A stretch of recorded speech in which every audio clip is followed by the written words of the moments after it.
அன்னைக்குதான் கரூர் நெரிசலில் 41 பேர் உயிரிழந்த சம்பவத்தை ஒட்டி தாவேகா தலைவரும் நடிகருமான விஜய் ஒரு வீடியோ பதிவை வெளியிட்டிருந்தார். அந்த வீடியோ பதிவு தொடர்பாக நாம் தமிழர் கட்சியின் தலைமை ஒருங்கிணைப்பாளர் சீமான் விருதுநகரில் அளித்த பேட்டியில் கருத்து தெரிவித்திருக்கிறார். அதில் விஜய் வெளியிட்டுள்ள வீடியோவை பார்க்கும் பொழுது அது உண்மையான அவருக்கு இதயத்தில் வலியோ அல்லது காயமோ இருந்தது போல தெரியவில்லை. ஒரு கதாநாயகன் பேசுவது போல விஜய் பேசியிருக்கிறார் என்று அவர் கூறியிருக்கிறார்.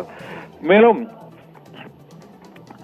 முதலமைச்சரை சிஎம் சார் என்று கூறியது சிறுபிள்ளைத்தனமானது என்றும் அவர் மீது மரியாதை இருக்கிறதோ இல்லையோ சிஎம் முதலமைச்சரின் நாற்காலியின் மீது ஒரு மதிப்பு வைத்திருக்க வேண்டும் என்றும் திரைப்பட வசனம் போல பேசுவது நல்ல அணுகுமுறை கிடையாது என்றும் நாம் தமிழர் கட்சியின் தலைமை ஒருங்கிணைப்பாளர் சீமான் தாவேகா தலைவர் நடிகர் விஜயை இந்த 41 பேர் உயிரிழந்த சம்பவம் தொடர்பாக அவர் வெளியிட்ட அந்த வீடியோ பதிவானது சிறுபிள்ளைத்தனமான வீடியோவாக இருக்கிறது என்றும் அது திரைப்பட வசனம் போல எழுதி கொடுத்து பேச வைப்பது போல இருக்கிறது என்றும் நாம் தமிழர் கட்சியின் தலைமை ஒருங்கிணைப்பாளர் சீமான் குறிப்பிட்டிருக்கிறார்.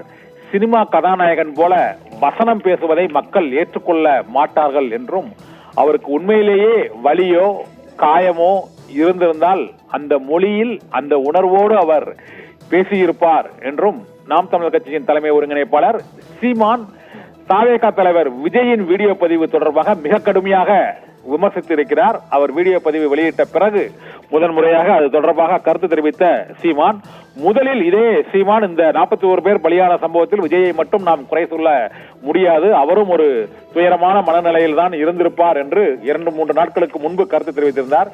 ஆனால் விஜய் வீடியோ வெளியிட்ட பின்னர் இன்று அது தொடர்பாக கருத்து தெரிவித்துள்ள சீமான் சினிமா கதாநாயகனை போல அவர் பேசியிருப்பதை ஏற்றுக்கொள்ள இயலாது என்றும் உண்மையிலேயே அவருக்கு வலியோ காயமோ இருந்தால் அந்த மொழியின் தன்மையே வேறாக இருந்திருக்கும் என்றும் திரைப்பட வசனம் பேசுவது போல அவர் பேசுவது ஏற்றுக்கொள்ள முடியாது என்றும் மேலும் கரூர் கூட்ட நெரிசலுக்கு விஜய் தான் காரணம் என்றும் அதற்கு அவர் பொறுப்பேற்க வேண்டும் என்றும் அந்த பொறுப்பேற்பது தொடர்பாக அந்த வீடியோ பதிவில் எதுவும் இல்லை என்றும் கரூரில் மட்டும் எப்படி கூட்ட நெரிசல் ஏற்பட்டது என்று அவர் கேட்டதே தவறான ஒரு கேள்வி என்றும் சீமான் இன்று அளித்துள்ள அந்த பேட்டியில் அவர் கூறியிருக்கிறார்.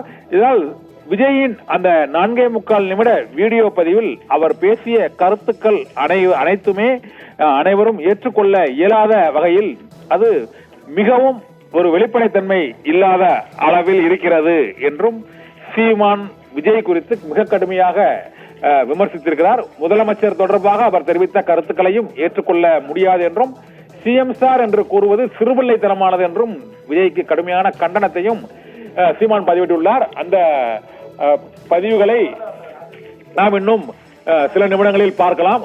முதலமைச்சர் மீது விஜய்க்கு மதிப்பு இல்லை என்றாலும் அவர் அமர்ந்திருக்கும் நாற்காலிக்கு மதிப்பு அளித்திருக்க வேண்டும் என்றும் விஜய் பேசிய வீடியோவில் அவரது இதயத்திலிருந்து வார்த்தைகள் வெளிவரவில்லை என்றும் கடுமையான கண்டனத்தை தெரிவித்திருக்கிறார். இப்போது சீமான் தாவேகா தலைவர் விஜயின் வீடியோ பதிவு தொடர்பாக தெரிவித்த கருத்தை நாம் இப்போது பார்க்கலாம். அவர் தம்பியோட அந்த காணொலியை பார்க்கும்போது அவருக்கு அதில் அவர் பேசுனதில் அவருக்கு இதயத்துக்குள்ள காயமோ வலியோ இல்லை, இருந்தால் அந்த மொழியில் அது வெளிப்பட்டிருக்கும். அது இல்லை, அதை கேட்கும்போது கஷ்டமாக இருக்குது. இப்போ நான் பேசி கேட்டேன் பாருங்க, இந்த மாதிரி என் மீது பேரன்பு வைத்து நீண்ட காலமாக நேசித்த என் அன்பு சொந்தங்கள், நான் இந்த மாதிரி பரப்புரை பயணத்தில் வரும்போது என்னை பார்க்க வந்து நீண்ட நேரம் கால்கெடுத்து எனக்காக நின்றீங்க.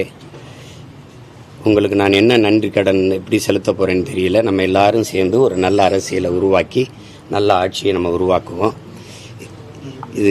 இந்த மாதிரி ஒரு கொடும் துயர நிகழ்வு நிகழ்ந்துருச்சு. பச்சிலம் குழந்தைகள் இறந்ததெல்லாம் எனக்கு மிகுந்த மன வலியை தருது. அதில் இவ்வளோ பேர் உயிரிழந்திருக்காங்க, அதுக்கு நானும் காரணமாயிட்டேன். இப்போ இந்த நிகழ்வை பொறுத்த வரைக்கும் தம்பி விஜய் அந்த இடத்துக்கு பரப்புரைக்கு போனதுனால தான் இது நிகழுது. நான் போகலைன்னா அது நிகழாதுல்ல, நான் போனதுனால தான் நிகழுது. அப்போ காரணம் யார்? மற்ற இடத்துலலாம் நடக்கலை, இங்கே ஏன் நடந்துச்சுன்னு சொல்கிறது இல்லை. அப்போ அந்த இடத்துல நடக்கணும்னு நினைக்கிறீங்களா? அந்த இடத்துல ஏன் நடக்கலைன்னு நினைக்கிறீங்களா? இங்கிருந்து பறந்து போகிற அந்த வெளிநாட்டுக்கு போகிற அந்த குஜராத்தில் வந்து பறந்து போகிற விமானம் மட்டும் ஏன் வெடிச்சதுன்னு கேட்பீங்களா? சொல்லுங்க, அப்படி கேட்பீங்களா? எல்லாரும் போகிற பேருந்து விபத்துக்குள்ளால இந்த பேருந்து மட்டும் என் விபத்துக்குள்ளாச்சுன்னு கேட்பீங்களா? அப்படி கேட்குறதே தப்பு. ஆள் புகுந்தாங்க, கத்தியால் குத்துனாங்கன்னா மருத்துவமனையில் போய் பார்த்தேன். ஒருத்தர் கூட கத்தியால் கீறின காயத்தில் வந்து படுத்திருக்கலையே. காலில் கையில் காயம், கழுத்தில் காயம், எல்லாம் மிதிச்சது. அவங்களே சொல்கிறாங்க, மயங்கிட்டோம், கீழே விழுந்தோன்னா மிதிச்சிட்டாங்க. சில பேர் நாங்கள் போகிறோன்னா இல்லை தலைவர் வந்துடுவார், நில்லுங்கன்னு எங்களை நிறுத்திட்டாங்க. அதில் நெரிசலில் சிக்கிட்டோம், மயக்கம் வந்துடுச்சு, இதான் சொல்கிறாங்க. ஏன்னா காலையிலேருந்து சாப்பிடல, நீர் அருந்தலை. தம்பிக்கிட்டே கேட்குறாரு, தண்ணியை தூக்கி போடுங்க அப்படின்னு. ஒருத்தர் தேவைக்கு போடுறாரு. அப்போ சுற்றி இருக்க எல்லாருக்கும் தாகம் தானே. பேசும்போது அந்த வலியை அவர் கடத்தியிருக்கணும், ரொம்ப உருக்கமாக கடத்தியிருக்கணும். அது செய்யலை. இப்போ நம்ம பேசுகிறோம், மாண்புமிகு தமிழக முதல்வர் அவர்களுக்கு சட்டப்படி நீங்கள் நடவடிக்கை எடுக்கணும்னு இருந்தால் என் மேலே எடுங்க. என்னை நம்பி வந்தவர்களை, என் உடன் இருக்கிறவர்களை நீங்கள் கைது செய்ய வேண்டாம், அவருக்கு மேலே நடவடிக்கை எடுக்கலாம், இதுக்கு நான் தான் பொறுப்பு, என் மேலே நடவடிக்கை எடுங்க. இப்படி தான் பேசியிருக்கணும். நீங்கள் ஏதாவது பழி வாங்கணும்னு நினச்சா நீங்கள் என்னென்னா, இது எப்படி திரைப்பட கதாநாயக வசனம் மாதிரி இருக்குது. இப்படின்னா அங்கே கதாநாயகி குடும்பத்தையெல்லாம் கட்டி வச்சுக்கிட்டு என்னை பிடிச்சி வச்சுட்டு கேட்கும்போது, தொடர்தான் இருந்தால் என்னையை தொடு, அவங்களையெல்லாம் விடு அப்படின்னு வசனம் பேசுவோம்ல, அப்படி இருக்கு பார்க்கும்போது. அது நல்ல அணுகுமுறை இல்லை. கேட்கும்போது அது எப்படி வரும்?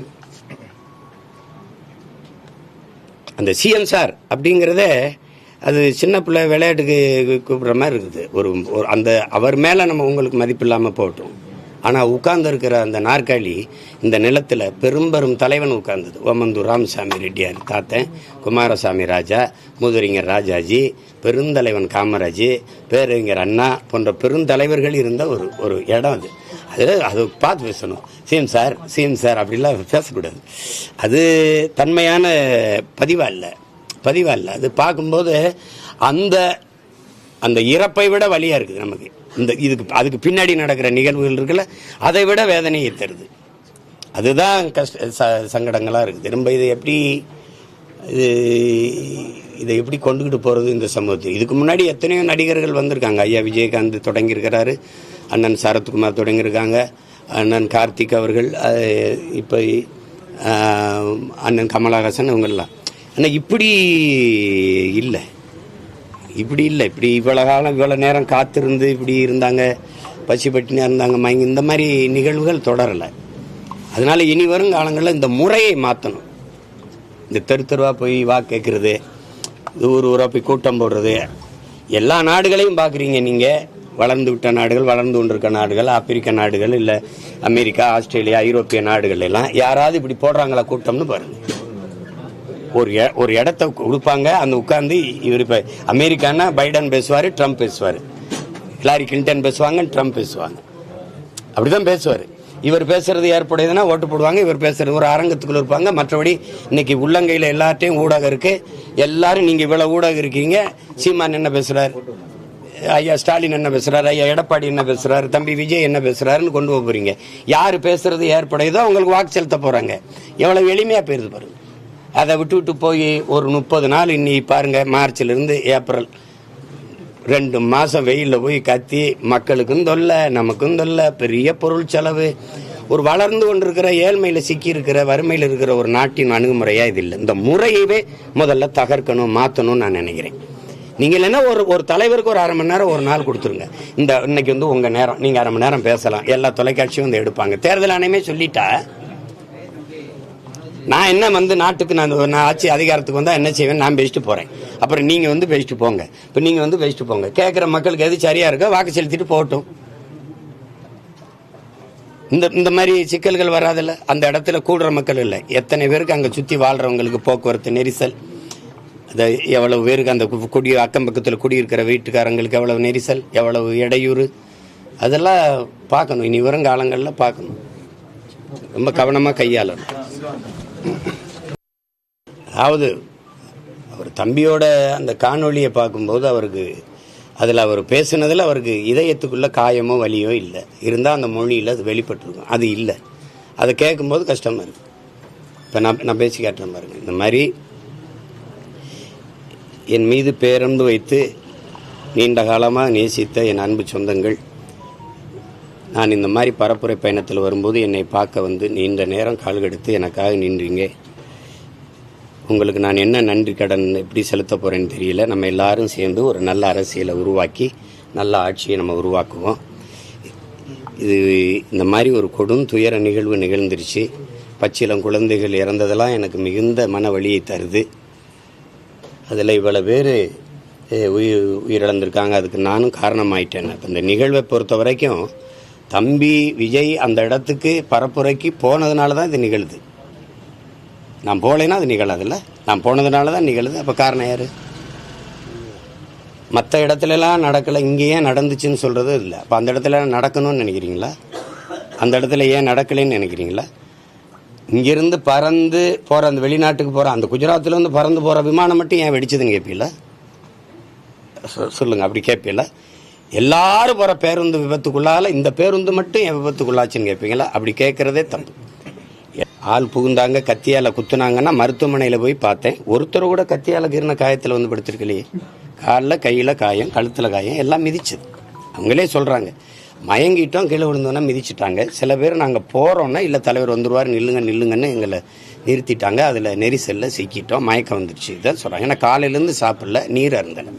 தம்பிக்கிட்டே கேட்குறாரு, தண்ணியை தூக்கி போடுங்க அப்படின்னு. ஒருத்தர் தேவைக்கு போடுறாரு. அப்போ சுற்றி இருக்க எல்லாருக்கும் தாகம் தானே. பேசும்போது அந்த வலியை அவர் கடத்தியிருக்கணும், ரொம்ப உருக்கமாக கடத்தியிருக்கணும். அது செய்யலை.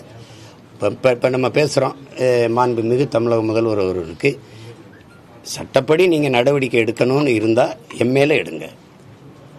என்னை நம்பி வந்தவர்களை, என் உடன் இருக்கிறவர்களை நீங்கள் கைது செய்ய வேண்டாம், அவருக்கு மேலே நடவடிக்கை எடுக்கலாம். இதுக்கு நான் தான் பொறுப்பு, என் மேலே நடவடிக்கை எடுங்க. இப்படி தான் பேசியிருக்கணும். நீங்கள் ஏதாவது பழி வாங்கணும்னு நினச்சா நீங்கள் என்னென்னா, இது எப்படி திரைப்பட கதாநாயக வசனமாக இருக்குது. இப்படின்னா அங்கே கதாநாயகி குடும்பத்தை எல்லாம் கட்டி வச்சுக்கிட்டு என்னை பிடிச்சி வச்சுட்டு கேட்கும்போது தொடர்தான் இருந்தால் என்னையை தொடு, அவங்களையெல்லாம் விடு அப்படின்னு வசனம் பேசுவோம்ல, அப்படி இருக்கு பார்க்கும்போது. அது நல்ல அணுகுமுறை இல்லை.